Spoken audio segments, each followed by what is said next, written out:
ইফতার করছেন, আপনার দস্তরখানা পানি, প্রাণের পানি, আপনার দস্তরখানে প্রাণের সামান, আপনি বলছেন আল্লাহুম্মা লাকা সুমতু আলা রিজকিকা আফতারতু, এই দোয়া পড়ছেন, আল্লাহ তোমার জন্য রোজা রেখেছি, তোমার নামে ইফতার করছি। তো আল্লাহর নামে ইফতার করছেন, আল্লাহর দুশমনদের সামান দিয়ে। এই দোয়া আল্লাহর নবী আপনাকে শিখিয়েছেন, খাতামুন নবীন হযরত মুহাম্মদ মুস্তাফা সাল্লাল্লাহু আলাইহি সাল্লাম। এই আখিরি নবীর শিখানো এই দোয়া পড়ছেন ইফতারের সময়, ইফতার গ্রহণ করছেন আল্লাহর নবীর দুশমন, ইসলামের দুশমন, আল্লাহর দুশমনদের তৈরি করা তাদের ব্যবসায়ী পণ্য দিয়ে, যাতে তাদের ব্যবসা মজবুত হয় আর মুসলমানদের ব্যবসা দুর্বল হয়। কোথায় আমাদের ঈমান?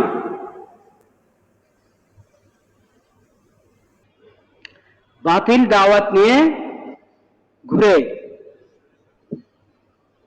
দোকানে দোকানে ঘুরে, যত ব্যবসায়ী সমিতি আছে, এই সমিতি সেই সমিতি, দেখবেন এক দুজন থাকবে এরকম বাতিল ফেরকার, তারা অন্যদেরকে মিষ্টি মিষ্টি কথা বলে বলে তাদের ঈমান আমল বরবাদ করে।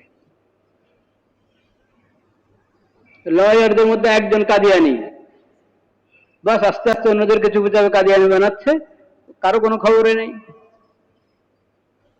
ভার্সিটিতে একজন লেকচারার কেমনে বক্সিবাজার গিয়ে বয়াত হয়ে কাদিয়ানি হয়ে এসেছে, ও বরবাদ করছে অন্যদেরকে।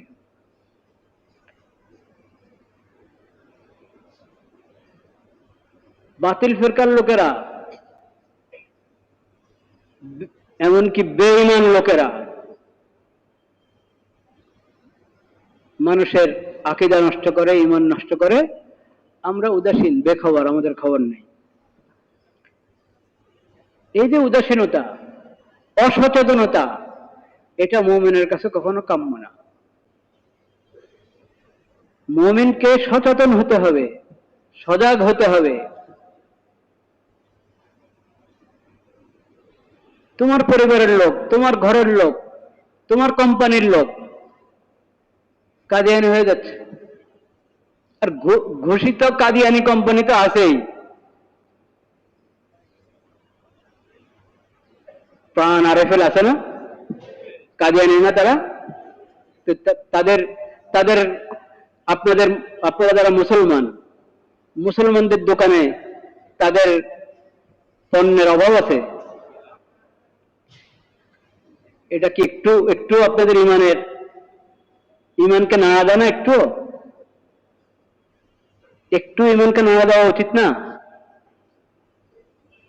কিভাবে আরএফএল এর লোটা আপনার হাম্মামে থাকে, আপনার দোকানে থাকে আরএফএল এর লোটা, আপনার ওয়াশরুমে আরএফএল এর লোটা থাকে কিভাবে? আপনার বাবুরা কোনো কিছু খাবে, বাস মজা খাবে, আর দোকান থেকে এনে দিচ্ছেন সব পানের জিনিস।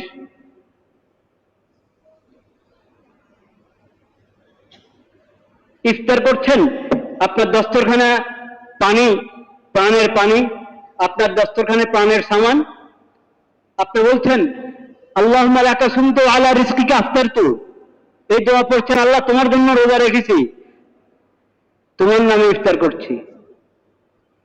তো আল্লাহর নামে ইফতার করছেন আল্লাহর দুশমনদের সামান দিয়ে।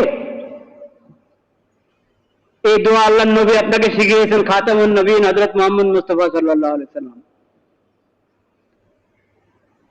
এই আখিরি নবীর শিখানো এই দোয়া পড়ছেন ইফতারের সময়, ইফতার গ্রহণ করছেন আল্লাহর নবীর দুশমন, ইসলামের দুশমন, আল্লাহর দুশমনদের তৈরি করা তাদের ব্যবসায়ী পণ্য দিয়ে,